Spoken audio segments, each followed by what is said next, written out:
السلام علیکم، مبارکاں مبارکاں مبارکاں۔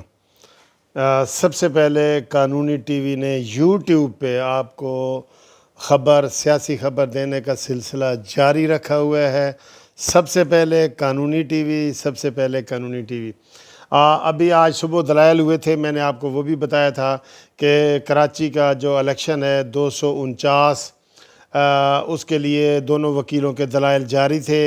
مسلم لیگ نون کے مفتاح والے وکیل کے بھی دلائل ہوئے، پیپلز پارٹی کے کھوسا صاحب کے بھی دلائل ہوئے، اور انہوں نے الیکشن کمیشن نے فیصلہ محفوظ کر لیا تھا۔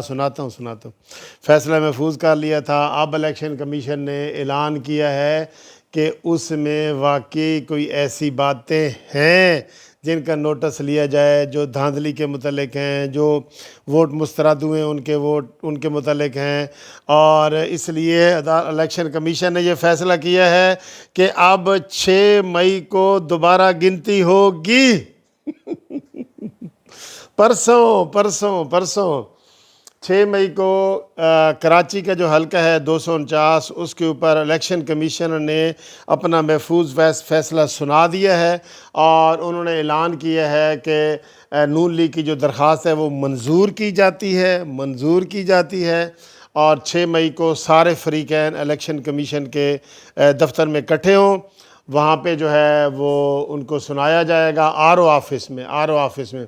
تمام امیدوار، تمام جڑے 5ویں 6ویں نمبر تے پی ٹی آئی والے نے، انہوں نے بھی بلا لے، آؤ دوبارہ گنتی ہوگی وہاں پہ جناب، انشاءاللہ تعالیٰ سخت طریقے سے دیکھی جائے گی۔ بھئی 700 ووٹ مسترد ہوا ہے، یہ مسترد سے کم لیڈ پہ وہ جیتا ہے، ٹھیک ہے، جو مسترد ہوئے ہیں وہ زیادہ ہیں۔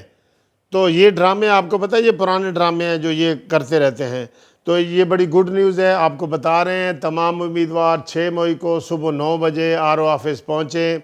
بریکنگ نیوز ہے، الیکشن کمیشن نے مسلم لیگ نون کے حلقہ 249 کراچی میں دوبارہ گنتی کا حکم جاری کر دیا ہے، اور مسلم لیگ نون فی الحال الیکشن کمیشن میں جیت گئی ہے۔ اب دیکھیں کہ دوبارہ گنتی میں کیا رزلٹ آتا ہے۔ انشاءاللہ تعالیٰ وہاں بھی آپ دیکھیں گے۔ وہاں ایک بات بتا دوں، یہ مسلم لیگ نون والوں تمہیں بتا رہا ہوں، ڈسکہ میں 20 پولنگ افیسر غائب ہوئے، بعد میں وہ ثابت ہو گیا، آپ نے کوئی ایک ایف آئی آر درج کرانے کی کوشش ہی نہیں کی۔